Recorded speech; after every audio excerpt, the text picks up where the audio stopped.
کیا امیر المومنین، یہ لوگوں کو میں کسی بات پہ لوگوں کی میرے ساتھ بحث تھی اور ان بدوی لوگوں کو میں قرآن پاک کی دلیلیں دے کر منا رہا تھا۔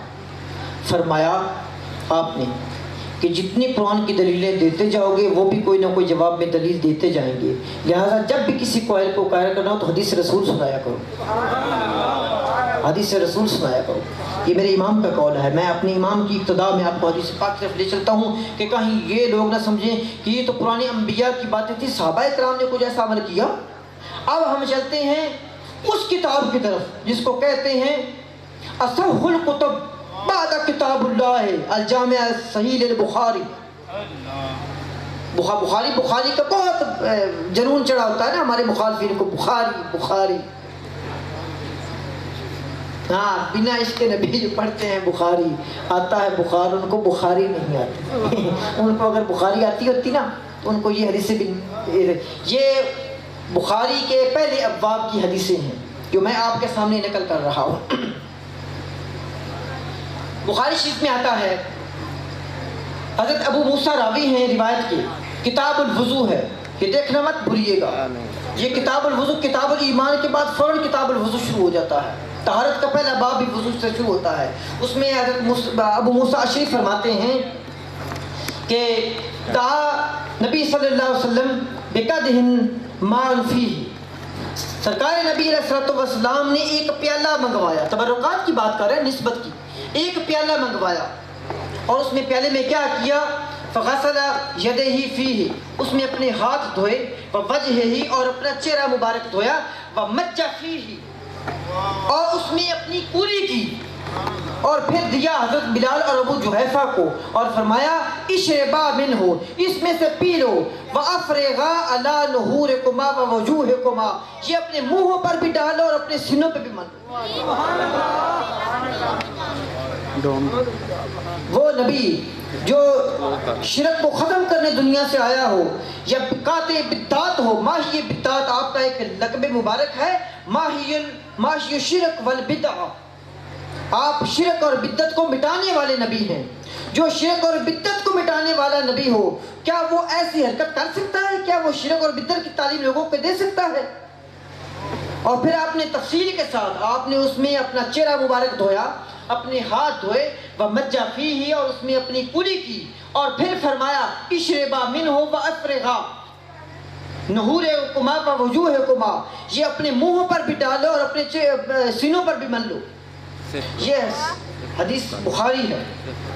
بخاری شریف میں حدیث میں پڑھ رہا تھا، حضرت صاحب بن یزید کہتے ہیں کہ میں بیمار تھا، میں اپنی خالہ کے ساتھ حضرت عائشہ صدیقہ رضی اللہ تعالیٰ عنہ کے پاس گیا، میری جو خالہ ہیں وہ حضرت سیدہ عائشہ کی سہیلی تھیں، تو انہوں نے جا کے سیدہ عائشہ کو حقیقت کی کہ یہ میرا بھانجا ہے اور بیمار رہتا ہے، آپ نے سرکار نبی علیہ الصلوۃ والسلام کو سفارش کی، یہ کہتے ہیں نا سفارش، وہ دیکھیں کہ وہ بی بی پاک کے پاس گئے ہیں، حالانکہ وہ ڈائریکٹ نبی علیہ الصلوۃ والسلام کے بھی تو پاس بھی جا سکتے، آپ کے ساتھ ہی تشریف فرما تھے۔ بی بی جی نے عرض کیا، سیدہ صدیقہ نے عرض کیا، یا رسول اللہ، یہ میری دوست ہے، میری سہیلی ہے، اور یہ اس کا بھانجا ہے، یہ بیمار ہے، آپ اس کی دعا فرمایا۔ آپ نے فرمایا آگے بڑھ، جب وہ آگے بڑھا تو آپ نے آب دہن اس پہ پھینکا اور سر پہ ہاتھ پھیرا اور فرماتے ہیں دعالی بالبرکہ، اور پھر انہوں نے میرے لیے برکت کی دعا کی، تب سے اب تک مجھے کسی بیماری نے نہیں چھوئی۔ یہ بھی بخاری کی متصل حدیث ہے، اس کے ساتھ جو حدیث میں نے پہلے بیان کی اسی حدیث کے ساتھ یہ بھی حدیث ہے۔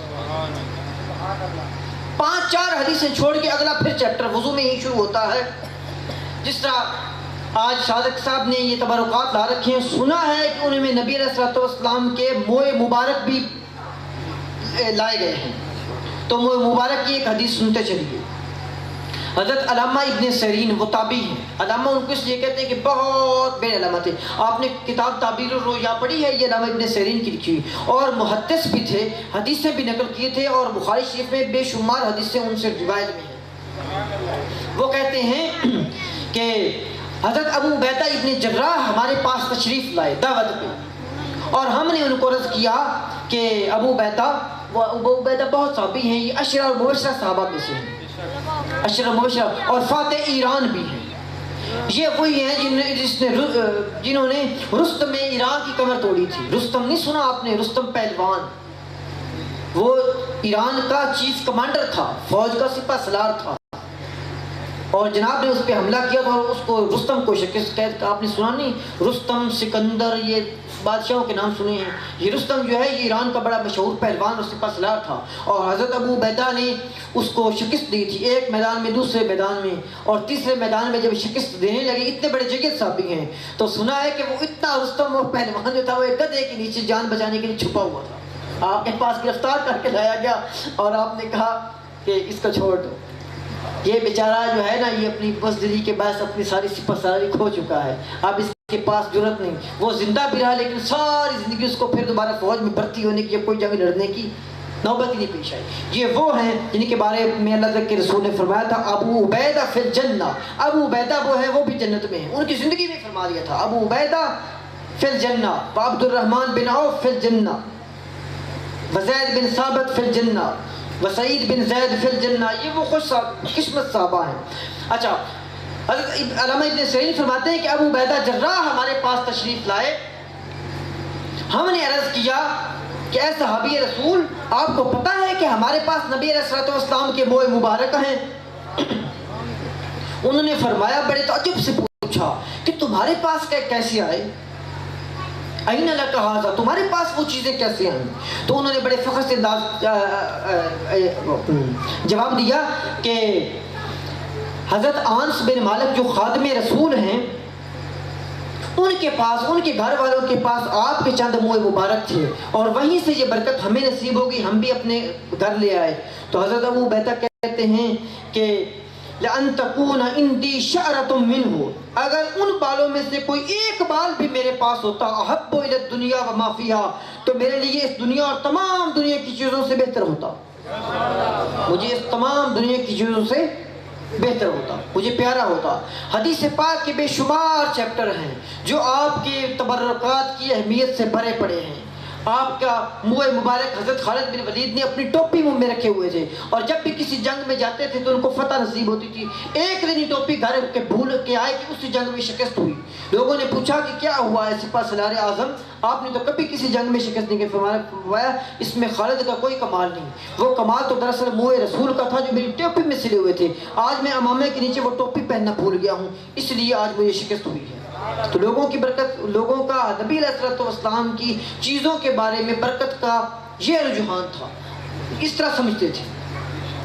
اور آج کے مولوی کہتے ہیں کہ اگر کسی بزرگ کی کوئی چیز مل جائے کہ نبی علیہ الصلوۃ والسلام سے کوئی تبرک حاصل ہو جائے، وہ کہتے ہیں کہ یہ شرک اور یہ تو بدعت ہو گیا، یہ تو کوئی چیز تو شرک ہے، یہ تو بدعت۔ یہ صحابہ کرام کی ہے، اور بخاری شریف کی یہ حدیث ہے، وَإِذْ النبی صلی اللہ علیہ وآلہ وسلم، جب نبی علیہ الصلوۃ والسلام وضو فرمایا کرتے تھے، وَقَعَدُوا يَقْتُلُونَ عَلَى وُضُوئِهِ، تو صحابہ اکرام اس قدر ٹوٹ کے پڑتے تھے، لگتا تھا کہ ایک دوسرے کو قتل کر ڈالیں گے۔ کس لیے؟ نبی علیہ السلام کا بقیہ وضو لینے کے لیے۔ مجھے ٹائم دکھایا جا رہا ہے، واقعی ٹائم بہت زیادہ ہو چکا ہے، ہم اپنی بات کی پیکنگ کرتے ہیں، اور صرف 2 واقعات آپ کو سنا کے آپ سے اجازت دے دی۔ میں نے قرآن مجید میں سے آپ کو دلائل دیے، حدیث مبارکہ میں سے 3-4 آپ کو حدیثیں سنائی، اور ساری ہی صحیح بخاری کی حدیثیں ہیں، کتاب الوضو کی ہیں، 4-5 حدیثیں جو میں نے آپ کے سامنے بیان کی، 4-5 ہی حدیثیں بخاری کی۔ اگر اور بھی آپ کو مجھے موقع ملتا تو میں اور بھی آپ کے سامنے بیان کرتا۔ ایک سردست ایک واقعہ سنتے چلیے۔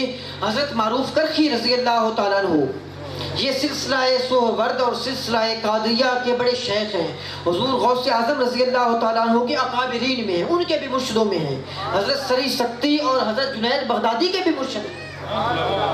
آپ نے بیعت کی تھی، آپ پہلے عیسائی مذہب پر تھے، اور آپ نے سیدنا امام علی رضا بن امام موسیٰ کاظم بن امام جعفر صادق بن امام باقر بن امام زین العابدین بن سیدنا سید الشہداء امام حسین شہید کربلا، ان کے ہاتھ پہ آپ نے بیعت کی، اور بیعت کر کے آپ کے در اقدس کے باہر وہ دیوانہ بیٹھ گیا، کافی مدت گزر گئی۔ اب جو لوگ آتے ہیں امام کی بارگاہ میں، وہ جو دربان بیٹھے ہوتے ہیں نا، ان کے ساتھ بھی لوگ بڑا پیار کرتے ہیں۔ آپ نے کبھی خانقاہوں کا منظر نہیں دیکھا، جو شیخ ہوتے ہیں ان سے تو پیار کرتے ہیں، ان کے دربانوں سے بھی لوگ بڑا پیار کرتے ہیں۔ وہ باہر آتے اور ان سے کہتے معروف کرخی ہمارے لیے دعا کیجئے۔ پہلے تو لوگ کہتے دعا کیجئے، کچھ لوگ وہ ویسے بھی دیوانے ہوتے ہیں، ان کو پتہ ہوتا ہے، جس طرح میں نے پہلے کہا تھا کہ سیدہ عائشہ کی سفارش کوئی ضروری تھی، ان کو یہ بھی تھا کہ اگر امام کو معروف کرخی کہیں گے تو زیادہ ویلیو بن جائے گی، لیکن معروف کرخی نے کیا کیا؟ معروف کرخی کہتے ہیں کہ وہ اپنا امامہ اتار لیتے اور اپنے سامنے رکھ لیتے اور کہتے میرے مولا معروف کرخی کے سر کا صدقہ، معروف کرخی کے سر کا صدقہ یہ دعا قبول فرما لے، اور لوگوں کا بیان ہے کہ وہ دعا لوگ گھر جاتے اور دعا قبول ہو جاتی۔ ماجرا یہ ہو گیا کہ امام سے زیادہ معروف کرخی کے پاس رش ہو گیا۔ لوگوں نے بتایا امام صاحب کو، امام سیدنا علی رضا کو علیہ السلام، کہ یہ معروف کرخی عجیب آدمی ہے، آپ کا ملازم، آپ کا غلام ہے، یہ اتنے عجیب تماشا بنا رکھا ہے، جو لوگ دعا کے لیے آتے ہیں وہ کہتا ہے معروف کرخی کے سر کا صدقہ، اس کے سر میں کیا ہے؟ امام نے طلب فرما لی، امام نے فرمایا معروف ادھر آؤ، یہ کیوں لوگوں کو کہتے ہو یہ دعا کے لیے کہ معروف کرخی کے سر کا صدقہ یہ دعا قبول فرما لے؟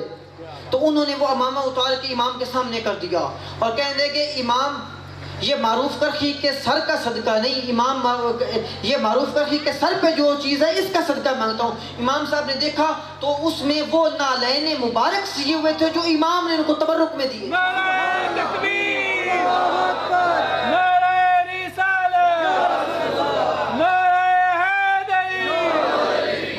ماشاءاللہ کیا بات ہے۔ معروف کرخی نے امامہ امام صاحب کے سامنے کر دیا اور فرمایا حضور اس میں معروف کرخی کے سر کی کوئی کرامت نہیں، یہ جو کرامت ہے یہ نالین مبارک کی، یہ آپ نے مجھے عطا فرمائے تھے، میں نے سی کے اپنی ٹوپی میں اپنے سر پر رکھ لی، اب جو کسی کو مانگتا ہوں تو اسی کے سر کا صدقہ مانگتا ہوں۔ علامہ اقبال فرماتے ہیں خیرہ نہ کر سکا مجھے جلوائے دانش افرنگ، سرما ہے میری آنکھ کا خاک مدینہ و نجف۔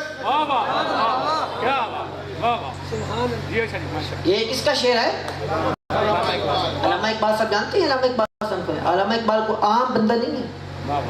علامہ اقبال صاحب ایران کے وزیر اعظم نے کہا تھا کہ ہم پاکستان کے صرف دو چیزوں کی وجہ سے ممنون ہیں، ایک اس نے عالم اسلام کو ایٹم بم بنا کے دیا اور دوسرا علامہ اقبال دیا۔ علامہ اقبال وہ ہیں جن کی بات سعودی عرب، مصر، ترکی، یورپ، فرانس، جرمنی، پوری دنیا میں علامہ اقبال کی علم کا سکہ بیٹھا ہوا تھا۔ آپ قانون کے استاد تھے، آپ عربی ادب کے استاد تھے اور government college oriental college Punjab university میں استاد رہے ہیں۔ آپ نے کئی زبانوں میں ڈگریاں لی ہیں اور آپ کو کم و بیش 38 زبانوں پر عبور تھا، 38 زبانوں پر عبور تھا۔ علامہ اقبال کوئی عام بندہ نہیں ہے، اور پھر یورپ کا دانشور، انٹلیکچوئل، جدید مغربی تعلیم یافتہ، میری جملے پہ غور کی، جدید مغربی تعلیم یافتہ۔ آج کوئی آدمی جائے نا ادھر تو پینٹ پہن کے ادھر سے ادھر آ جاتے ہیں اور ہمارے پہ علم جھاڑنا شروع کر دیتے کہ یہ کیا ہے، یہ وہ کیا ہے، بے شک ادھر انگریز کے کتے نہلانے لا کے آئے ہو۔ علامہ اقبال نے ادھر بھی عزت کی زندگی گزاری ہے۔ علامہ اقبال نے کئی جرمن اور کئی فرنچ پروفیسروں کو اب اتنے جواب دندان شکن جواب دیے کہ وہ کشتے بداں رہ گئے۔ کبھی فلسفے پہ، آپ فلسفے کے بھی استاد تھے، آپ نے فلسفہ اگرچہ مغرب سے سیکھا ہے لیکن مغربی دانشوروں کو فلسفے کے ایسے ایسے لیکچر سنائے ہیں کہ ان کی عقل دنگ رہ گئی، ان کی عقل دنگ رہ گئی۔ علامہ اقبال وہ آدمی ہے ساری زندگی مغرب میں رہے ہیں، پینٹ کوٹ بھی پہنا کرتے تھے، داڑھی بھی منڈواتے تھے، بوٹ بھی پہنا کرتے تھے، لیکن فرماتے کیا ہیں خیرہ نہ کر سکا مجھ جلوائے دانش افرنگ، جو یہ مغربی تعلیم کی یہ جو دانش ہے یہ میری آنکھوں کو اوجھل نہیں کر سکی، آنکھوں کو میری چندھیا نہیں سکی۔ کیوں؟ سرما ہے میری آنکھ کا خاک مدینہ و نجف، کیونکہ میری آنکھ کا جو سرما ہے یہ تو نجف اور مدینے کی خاک ہے۔ آج کے مغربی تعلیم یافتہ ادھر سے آتے ہیں اور ہمیں دلتیاں مارنے لگ جاتے ہیں، اور وہ اتنا بڑا عالم دین تھا اور حکومت میں اتنا انٹرسٹ، حکومت والا۔ اپنے دور میں اگر وہ ہوتے تو میں یقین سے کہتا ہوں کہ علامہ اقبال صاحب پاکستان کے پہلے صدر ہوتے، کیونکہ یہ سارا کیا دھرنا پاکستان دراصل ان کا خواب تھا۔ یہ تو اپنی چھوٹی چھوٹی کتابوں میں پڑھا ہے نا، کبھی علامہ اقبال صاحب کا آپ کلام پڑھ کے دیکھیں، یہ وہ کلام ہے جس نے ایک مرتبہ ہندوستان میں آزادی کی آگ لگا دی تھی۔ یہ کام میرے جیسے کئی خطیب منبر توڑنے والے نہیں کر سکے جو علامہ اقبال صاحب نے شعروں نے کر دیا۔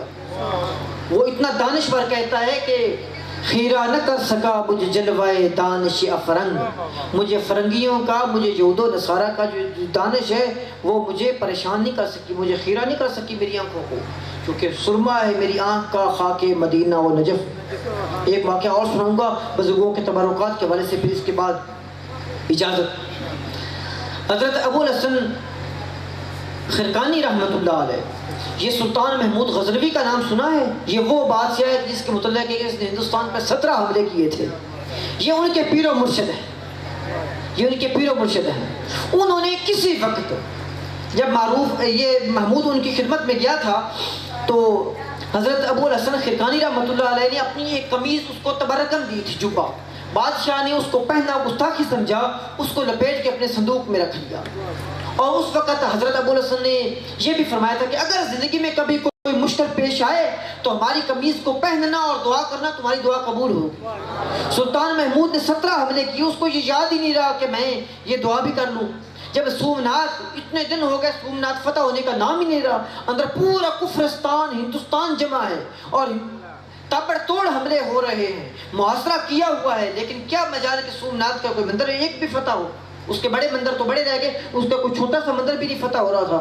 اس وقت مسلمانوں کے وہ عالم تھا کہ مسلمانوں کے حوصلے پست ہونے لگے۔ جب حوصلے پست ہونے لگے تو ایمان بھی کمزور ہونے لگ گئے۔ جب انسان کا کبھی انسان حوصلہ ہارتا ہے، میرے عزیز بات یاد رکھنا، میری نکتے کی بات، یہ تقریر سے بات ہٹ کر ہے، جب انسان حوصلہ ہارتا ہے تو اس کا ایمان بھی کمزور پڑ جاتا ہے۔ زندگی میں میری بات یاد رکھنا، کبھی حوصلہ نہ ہارنا، کسی چیز، کسی دنیاوی مشکل کے سامنے اپنا حوصلہ نہ ہارنا، ورنہ یہ تمہارے ایمان کو برباد کر کے رکھے گی۔ اس وقت مسلمانوں کا عالم یہ تھا کہ ان کے ایمان بھی کمزور ہونے لگ گئے۔ ادھر کفرستان ہندوستان کے جو ہیں ان کے تو گھر میں گھی کے چراغ جلنے لگ گئے، ان کی تو عیدیں ہو گئی کہ اب مسلمانوں کا لشکر جلدی چلا جائے گا۔ رات کو محمود کو یہ بات یاد آئی کہ میرے پیر و مرشد نے ایک جبہ مجھے دیا تھا، ایک قمیض مبارکہ دی تھی، اور کہا تھا کہ جب ضرورت پیش آئے تو اس کو دعا کرنا۔ سلطان نے پہنی تو گوارا نہ کیا، اپنے سامنے رکھ لیا اور فرمایا میرے مالک، ابو الحسن خرقانی کی قمیض کے تصدق سے اس کے صدقے میں سومناتھ صبح فتح کروا دے، ورنہ تیرے بندوں کے تو ایمان کمزور ہو رہے ہیں اور لشکر ہے کہ مارا مارا پھر رہا ہے۔ سلطان نے بڑی الہا اور زاری کے ساتھ دعا مانگی، اور سلطان اٹھا تو سلطان کا ایمان تازہ تھا۔ سلطان نے ایک زبردست حملہ کیا، جس سے پہلے حملے میں سومناتھ کا پہلا مندر فتح ہو گیا، پھر دوسرا، پھر تیسرا، پھر انہوں نے بڑا مندر کا گیٹ بھی کھول دیا، سومناتھ فتح ہو گیا۔ جب سومناتھ فتح ہو گیا تو بات اگلی سننے کی ہے۔ جب رات کو سلطان سویا تو حضرت ابو الحسن خرقانی رحمۃ اللہ علیہ آپ خواب میں تشریف لے آئے۔ آپ نے سلطان کو کہا کہ سلطان محمود، تمہارا ہندوستان کا بڑا مندر تو فتح ہو گیا، لیکن تم نے ہمارے جبے کی قدر نہیں کی،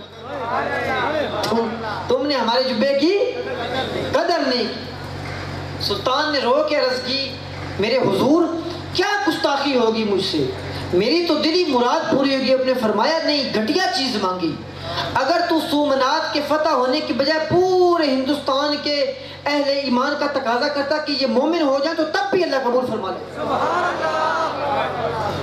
میرے جبے کی کم قیمت لگائی، صرف یہ مانگا کہ سومناتھ فتح ہو جائے۔ اگر کبھی یہ مانگتا کہ تمام ہندوستان کے ہندو مسلمان ہو جائیں تو تب بھی اللہ قبول فرماتا، وہ تمام ہندو مسلمان ہو جاتے۔ خیرہ نہ کر سکا مجھے جلوہ دانش افرنگ، سرما ہے میری آنکھ کا خاک مدینہ و نجف۔ تمام معززین کا بہت شکریہ، آپ نے بڑے ذوق اور بڑے، جس طرح میرا موڈ تھا کہ آپ اس طرح بیٹھ کے سنیں، آپ نے بڑی محبت کے ساتھ سنا ہے۔ میں یہ امید کرتا ہوں کہ آپ تبرکات کی زیارات سے پہلے یہ